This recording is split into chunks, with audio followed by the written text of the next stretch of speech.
How was it for you? It was scary, I ain't gonna lie. You know, right when we thought, it hit like 5, 6 o'clock, it wasn't too bad. About 10 o'clock, I figured, all right, that was the eye probably passed, it was okay. Then 10 o'clock, man, things started rocking upstairs. We're laying in bed, I thought somebody was jumping on the bed, going back and forth, the roof lid ripped off, got water leaking in, I could see the boardwalk. They were just like way over the boardwalk. I may not be able to get out of here. I mean, as the boardwalk got a little scary. Yeah. Oh, we were down at the ball. She was worried. She was scared shitless about it. Oh yeah, she was. Because we had the cats and everything. It was just like we went to the old road Thursday night.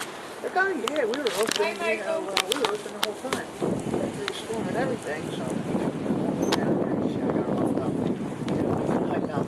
My mouth off to like 3 people that weren't shy about all of them giving it to me.